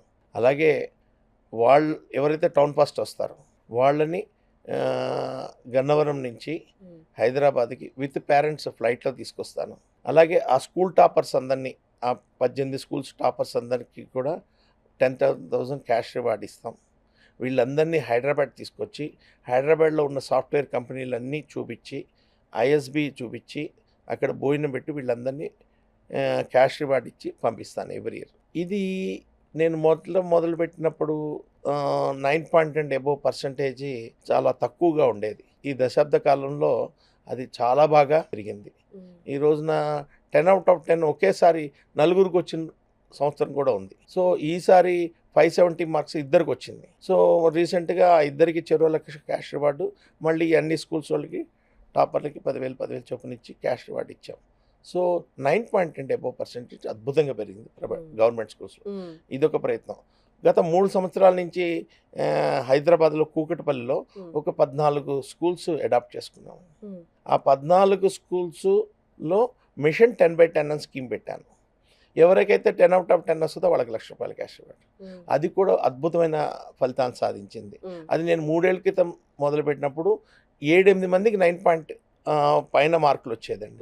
ఇప్పుడు 70-80 మందికి 9.10 అబోవ్ మార్క్స్ వస్తున్నాయి. సూపర్. సో బాగా పెరిగింది. అంటే ఎందుకు ఈ ప్రయత్నం చేస్తామంటే మేము ఇచ్చేది ₹1,00,000 ఒకరికో ఇద్దరికో ముగ్గురుకో ఉండొచ్చు. కానీ ఒక 150-200 మంది ఆ లైన్ దాటుతారు, 9.10 అబోవ్ లైన్ దాటుతారు. దానివల్ల వాళ్ళు సక్సెస్ అవ్వడం మొదలు పెడతారు. ఎవరికైనా జీవితంలో 10th క్లాస్ అనేది ఒక బెంచ్ మార్క్.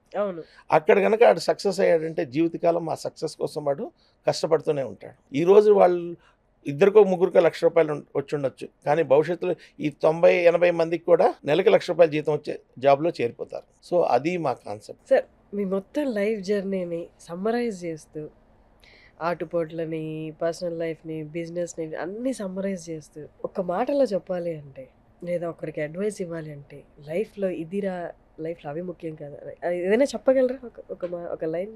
ఎంత ఆస్తి సంపాదించామనేది మనకే తెలుస్తుంది, కానీ మనం ఎంత సంతోషాన్ని పంచామనేది అందరికీ తెలుస్తుంది. Perfect sir. దానికే నేను 25 ఏళ్ళుగా హైదరాబాద్లో మచిలీపట్నం పూర్వ విద్యార్థుల కలెక్ట్ కండక్ట్ చేస్తున్నాను. దాంట్లో ఏంటంటే కొన్ని వందల మంది వాళ్ళు చిన్ననాటి మిత్రులను కలుసుకుంటూ ఉంటారు. ఇది 1 సంవత్సరం 2 సంవత్సరం, ప్రతి సంవత్సరం జనవరి 26, 25 ఏళ్ళుగా జనవరి 26ని ఈ మీటింగ్ కండక్ట్ చేసుకుంటూ వచ్చారు. కొన్ని వందల మంది, కొన్ని వేల మంది వాళ్ళ చిన్ననాటి మిత్రులను కలిశారు. మొన్న జరిగిన మీటింగ్లో 70 ఏళ్ల తర్వాత 2 ఫ్రెండ్స్ కలిశారు. సో లైఫ్లో నాకు అంతకంటే సంతోషం కావాల్సిందే. 25 ఏళ్ళుగా ఈ ప్రోగ్రామ్ కండక్ట్ చేస్తున్నాను. చాలా సంతృప్తినిస్తుంది, చాలా హ్యాపీనెస్. ఇలాంటి అనేక హ్యాపీనెసెస్ మాకున్నాయి. మనసుకి అదే కదా సార్ ఫ్యూయల్. ఎస్ అండి. ఆరోగ్యకరంగా ఉండడానికి కూడా సంతోషింపజేయడం అనేది పెద్ద ఫ్యూయల్ మనకి. మీ జర్నీ కూడా మామూలు జర్నీ కాదు. అంటే ఇప్పుడు నేను శ్రీరామ్లో పనిచేశాను. ఈ రోజుకి మా బాసెస్ దుర్వాసన్ గారు ఉన్నారు, ఆయన కానివ్వండి, మిగతా జిలాని అని ఉన్నారు, వీళ్ళందరితో నా జర్నీ 17 ఏళ్ళైనా వాళ్ళందరితో నా జర్నీ అలా కొనసాగుతుంది. అటువంటి బాసుల్ని, అటువంటి ఫ్రెండ్స్ని ఇవ్వడం భగవంతుడు నాకు ఇచ్చిన వరంగా భావిస్తాను. సో నాకు వాళ్ళందరి బ్లెస్సింగ్స్ ఉన్నాయి. సో అది నాకు హ్యాపీనెస్ ఇచ్చే, అంటే నాకు ఎంత బాధలోనూ అవన్నీ కూడా నాకు పాజిటివ్ పాయింట్స్. మీ ప్రతి స్టేజ్లో ఆ బ్లెస్సింగ్స్ అనేవి కనిపిస్తూనే ఉన్నాయి. అవే మీ నెక్స్ట్ స్టెప్పులుగా మారి ముందుకు వస్తుంది. చాలా సంతోషంగా అనిపిస్తుంది సార్ వాళ్ళతో మీతో మాట్లాడడం. ఒక పక్క ఇన్స్పిరేషనల్గా అనిపిస్తే, ఇంకో పక్క లైఫ్ని రియలైజ్ చేసే మ్యాటర్స్ చెప్పారు. ఏది ముఖ్యం, ఏది ముఖ్యం కాదు, పరిగెట్టాల్సిన అవసరం లేదు. మంచితనంతో కూడా మనం మనుషుల్ని సంపాదించవచ్చు, మీ వ్యాపారంలో కూడా పైకి రావచ్చు. అంటే ఒకటే మేడం, సమాజంలో మనం ఎత్తుక్కోవడంలో ఉంటుంది. మనం ఒక గులాబీ తోటకి వెళ్తాము, గులాబీ పూలను చూడొచ్చు, అలాగే అక్కడ ఆకులు ఉంటాయి, ముళ్ళు ఉంటాయి. మనం పూలను చూడడానికి అలవాటు పడ్డామనుకోండి, మనం ఎక్కడికి వెళ్ళినా పూలే కనిపిస్తాయి. మనం ముళ్ళను చూడడానికి అలవాటు పడ్డాం అనుకోండి, మనకి ముళ్ళే కనిపిస్తాయి. మనం డిసైడ్ చేసుకోవాలి పూలను చూడాలి, ముళ్ళను చూడాలి. Exactly sir. సో ఆ పూలను చూడడం అలవాటు చేసుకుంటే డెఫినెట్గా ప్రతి మనిషిలో మంచితనం కనిపిస్తుంది. మనం వెళ్తూ ఉంటాం జర్నీలో, రకరకాల మనుషులు ఫేస్ చేయాల్సి ఉంటుంది. మిమ్మల్ని ఎవరు మోసం చేయలేదా సార్? మోసం నాకు చెయ్యాలని ఎవరికి అనిపించదు మేడం. అదే ఎక్కడన్నా ఎవరన్నా సహజంగా ఉండే ఏమన్నా వేరే ఉంటాయేమో కానీ నన్ను మోసం చేయాలని ఎవరు అనిపించదు. నష్టపోయారా? డబ్బులు బ్రహ్మాండంగా నష్టపోయాను. అంటే బిజినెస్ స్టార్ట్ చేసిన తర్వాత 2 yearsకి నాకు 15 లక్షలు అప్పు అయింది. అది చాలా గొప్ప అప్పు నాకు. ఎందుకంటే నేను వ్యాపారం పెట్టిందే 6 లక్షలతో. 15 లక్షలు అప్పు అంటే అది చాలా వరస్ట్ స్టేజ్. డబుల్ నష్టం అయిపోయింది. నేనేం చేయాలో తోచట్లేదు. అప్పుడు మా కంపెనీ ఎగ్జిక్యూటివ్ డైరెక్టర్, ఈడీ, ఎండి వీళ్ళందరూ వచ్చి కూర్చున్నారు నా దగ్గర. కూర్చునే దొరరాదు, నీ పరిస్థితి బాగాలేదు, నువ్వు బిజినెస్ మానేసేయి, వచ్చేసి నీ ఉద్యోగం నువ్వు చేసుకో అన్నారు. అంటే అటువంటి పీపుల్ దగ్గర పనిచేశాను నేను. అనేసరికి సరే సార్ నేను వచ్చేస్తాను, నేను జాబ్ చేసుకుంటాను అన్నాను. కానీ నాకు ఒక ఫ్రెండ్ ఒక ఆయన ఉన్నాడు, మీడియా రంగంలోనే పనిచేస్తాడు. ఆయన అప్పుడు నాకు ఇచ్చిన అడ్వైస్, రాజు ఇక్కడ దాకా జర్నీ చేసావు, మళ్ళీ నువ్వు జాబ్కి వెళ్తే ఇప్పటిదాకా నువ్వు చేసిన కష్టం అంతా పోతుంది, కంటిన్యూ బిజినెస్లో అన్నాడు. ఆయన ఒక్కడి మాట మీద నేను బిజినెస్లో కంటిన్యూ అయిపోయా. తర్వాత ఇంకెక్కడ వెనక్కి తిరిగి చూసుకోవాలా. ఈ రోజున కంఫర్టబుల్ స్టేజ్లో ఉన్నాం. అట్లా అని కంపెనీతో నా రిలేషను, నా బాసులతో రిలేషను ఇదే ఉంటుంది. ఓకే. అలా కంటిన్యూ అవుతాను. అది గొప్ప విషయం. సార్, సక్సెస్ఫుల్ బిజినెస్ పర్సన్ మీరు. ఆలివ్ దొరరాజు గారి సూత్రాలు ఏంటి బిజినెస్కి? కొత్తగా బిజినెస్లోకి వస్తున్న వాళ్ళకి ఫస్ట్ ఇచ్చే అడ్వైజ్ ఏంటంటే పార్ట్నర్షిప్లకి వెళ్ళమాకండి. మీరు మూసేస్తున్నటువంటి 100 వ్యాపారాలను చూస్తుంటే దాంట్లో 90 పార్ట్నర్షిప్ల వల్లే మూసేయబడతాయి. నెంబర్ 2, ఈ పార్ట్నర్షిప్లు ఎందుకు స్టార్ట్ అవుతాయంటే అవతలోడికి నాలెడ్జ్ ఉంది, నాకు డబ్బులు ఉన్నాయి అనే దృష్టితో దిగుతారు. అవతలోడు ఏమనుకుంటాడు, నా దగ్గర నాలెడ్జ్ ఉంది, అవతలోడి దగ్గర డబ్బు ఉందని దిగుతారు. 1 నెల బాగుంటుంది, 2 నెలలు బాగుంటుంది, 3వ నెల మొదలవుద్ది, 6వ నెల వ్యాపారం ఉండదు. ఇలా మూసేసే కంపెనీలకు ముఖ్య కారణం పార్ట్నర్షిప్. ఆయన చూసుకుంటాడని ఈయన చూసుకుంటాడని ఆయన రావట్లేదని వీళ్ళావిడ, ఈయన రావట్లేదని వాళ్ళావిడ, వీళ్ళందరూ గొడవపడి మూసేస్తారు సార్ బిజినెస్. సో కాబట్టి అలా చేయకండి. నెంబర్ 1, మీరు ఏదన్నా వ్యాపారాన్ని ప్రారంభించదలుచుకుంటే అకౌంట్స్లో పర్ఫెక్ట్గా ఉండాలి. అకౌంట్స్లో కనుక పర్ఫెక్ట్గా లేకపోతే మీరు ఎంత నష్టపోతున్నారో కూడా మీకు తెలియదు. అలాగే బిజినెస్ ప్రారంభించగానే టేక్ ఆఫ్ అవ్వాలని అనుకోమాకండి. మినిమం 1 year నుంచి 2 years పడుతుంది ఆ బిజినెస్ టేక్ ఆఫ్ అవ్వడానికి. దానికి మీరు సిద్ధంగా ఉంటే వ్యాపారంలో దిగని తప్పితే మీకున్న డబ్బంతా బిజినెస్లో పెట్టేసి వర్కింగ్ క్యాపిటల్ లేకుండా బిజినెస్ మూసేసేయడం చాలా జరుగుతుంది. కాబట్టి ఒక సంవత్సరం నుంచి 2 సంవత్సరాలకు సరిపడే అంత రెంట్, శాలరీస్ మీ దగ్గర ఉంటే బిజినెస్లో దిగండి, లేకపోతే దిగమాక. నెక్స్ట్, స్కిల్ ఉండాలి. మీకు స్కిల్ ఉండాలి అంటే మీరు పెట్టే వ్యాపారం పట్ల మీరు అవగాహన ఉండాలి. అవసరమైతే మీరు ఒక హోటల్ పెట్టాలనుకుంటుంటే ఒక 1 year పాటు 6 నెలల పాటు ఒక హోటల్లో మేనేజర్గా పనిచేయండి, లేకపోతే సూపర్వైజర్గా పనిచేయండి, లేకపోతే ఒక బట్టల కొట్టు పెట్టాలనుకుంటే ఒక బట్టల కొట్టులో 1 year పనిచేయండి, లేకపోతే ఒక ఇమిటేషన్ జ్యువెలరీ పెట్టాలనుకుంటే ఇమిటేషన్ జ్యువెలరీ 1 year పనిచేయండి. ఏమీ పని చేయకుండా అప్పటికప్పుడు వచ్చేసి ఆ బిజినెస్లో నష్టం వచ్చిందనే భావనలోకి వెళ్ళమాట. ఆ ప్రోడక్ట్ ఎక్స్పర్టైజేషన్ రావాలి. అది వస్తే బిజినెస్ స్టార్ట్ చేయొచ్చు. ఇవి బేసిక్ అండి. ఇవన్నీ బేసిక్ ఉండాలి. ఉంటే తప్పితే బిజినెస్లోకి రామాకండి. ఇంకొకటి, చిన్న చిన్న వ్యాపారస్తులకి అంటే నేను అనేది పెద్ద పెద్ద కంపెనీలు, పార్ట్నర్షిప్లు, ఎమర్జింగ్లు అవన్నీ వదిలేసాను 100,000. సామాన్యులు ఎవరైనా సరే వ్యాపారం పెట్టదలుచుకుంటే మీరు గల్లా పెట్టిలో కూర్చొని అంటే క్యాష్ బాక్స్లో కూర్చొని వ్యాపారం నడిపేయాలని భావిస్తే బిజినెస్లోకి రండి తప్పితే ఎవరినో తీసుకొచ్చి బిజినెస్లో కూర్చోబెట్టి వ్యాపారం చేయాలనుకుంటే మాత్రం జరగదు. ఓనప్ చేసుకోవాలి. మనం మూసేస్తున్న అనేక హోటల్స్ కానీ అనేక చిన్న చిన్న వ్యాపారాలు కానీ తీసుకోండి, ఇదే కారణం. ఓనర్ పెట్టే వరకు ఆగడం. ఏం చేస్తారు, ఫ్రాంచైజీ తీసుకుంటారు. వీడికి ఏంటంటే రెడీమేడ్ బిజినెస్ కావాలి, వీడికి ఎక్స్పీరియన్స్ లేదు, ఎక్స్పెక్టేషన్ లేదు. ఈ ఎవరినో బతిమాలి ఒక ఫ్రాంచైజీ తీసుకుంటాడు. ఆ ఫ్రాంచైజీ తీసుకున్న తర్వాత వర్కర్ని కూర్చోబెడతాడు, వీడు ఉండడు, వీడు ఎక్కడో ఊర్లో తిరుగుతూ ఉంటాడు.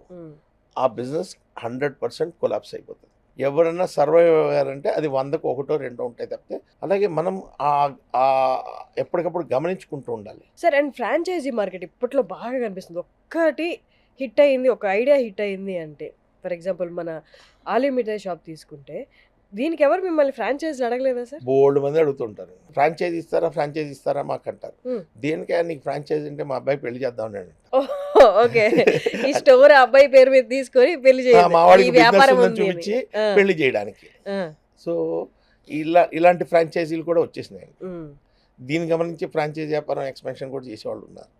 సో ఇదంతా కాదు, మీరు ఉదయం 9 గంటల నుంచి రాత్రి 10 గంటల దాకా కూర్చొని చేయగలిగితే వ్యాపారం దిగండి. అంతేగాని ఇంకెవరో తీసుకొచ్చేద్దాం అంటే మాత్రం వ్యాపారం దిగమాకండి.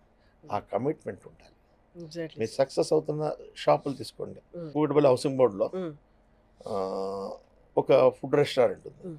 ఎప్పుడు చూసినా ఉదయం 6 గంటల నుంచి రాత్రి 10 గంటల దాకా ఓనర్ కూర్చొని ఉంటాడు. అది 200% సక్సెస్ అయిపోయింది. ఎప్పుడు జనం ఉంటారు. చైతన్య ఫుడ్ కోర్ట్ అని.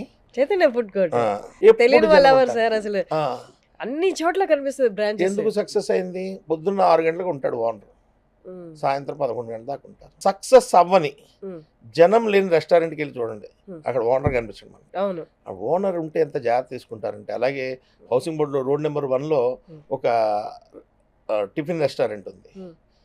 ఆయన దగ్గరికి వెళ్ళి చూడండి. Hmm. నేను ప్రాక్టికల్గా చెప్తున్నది. ఓనర్ కూర్చుంటాడు, ఎదురుగుండా గల్లా పెట్టుంటుంది. Hmm. ఆ పక్కనే పేపర్ నాప్కిన్ స్టాండ్ ఉంటుంది. Hmm. ఆ స్టాండ్లో ఒకటే ఉంటుంది పేపర్ నాప్కిన్. ఆ పేపర్ నాప్కిన్ మీరు తీసుకుంటే మళ్ళీ ఈయన తీసి ఇంకో పేపర్ నాప్కిన్ పెడతాడు. Hmm. అంటే ఓనర్ అనేవాడు కౌంటర్లో ఉంటే అంత జాగ్రత్తగా ఉంటారు. అదే ఓనర్ లేని షాప్లో చూసుకుంటే పేపర్ నాప్కిన్ కట్టాక్ట పెడతారు. అవును. సో ఇదే డిఫరెన్స్.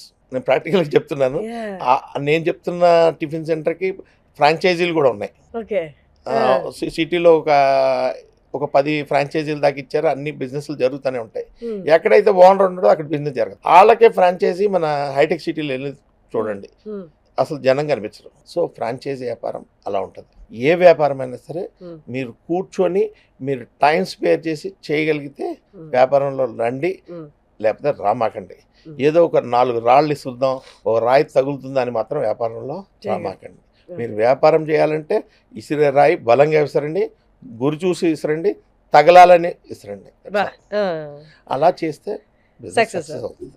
ఈ రోజున Hmm. బిజినెస్లు అనేది ఆర్గానిక్ డెవలప్మెంట్తో అంటే Hmm. సంవత్సరాలుగా ఎదుగుతున్న బిజినెస్లో ఒక రకమైతే, Hmm. రాత్రి సక్సెస్ అయిపోతున్న బిజినెస్లు ఉన్నాయి. Hmm. బట్ కన్సిస్టెన్సీ కనుక లేకపోతే అవి కూడా డ్రాప్ అయిపోతాయి. పర్ఫెక్ట్. అంటే ఇదంతా సోషల్ మీడియా వల్ల జరుగుతుంది. సోషల్ మీడియా పవర్ అనేది ఈ రోజున చాలా అద్భుతంగా ఉంది ఈ రోజున ప్రజల్లో.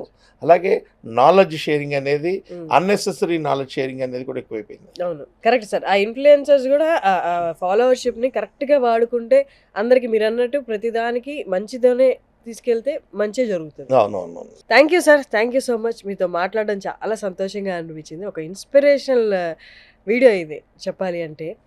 ఎంత ఎక్స్పెక్టేషన్తో స్టార్ట్ చేయాలి, స్టార్ట్ చేయడం గొప్ప కాదు, ఐడియా రావడం గొప్ప కాదు, ఒక రైట్ స్టెప్ తీసుకొని రైట్ అప్రోచ్ అనేది ఎంత ఇంపార్టెంటో. అలాగే మనం స్వార్థపరులని ఎక్కడా ఎవరికి అనిపించకూడదు, మనం కూడా అలా ఉండకూడదు. అవును. సొంత లాభం కొంతవరకే అంటారు కదా. అవును. సో అవన్నీ మీ జర్నీలో కనిపిస్తున్నాయి. Thank you so much. మిమ్మల్ని ఇంటర్వ్యూ చేయడం నాకు చాలా సంతోషంగా ఉంది సార్. థ్యాంక్ యూ అండి.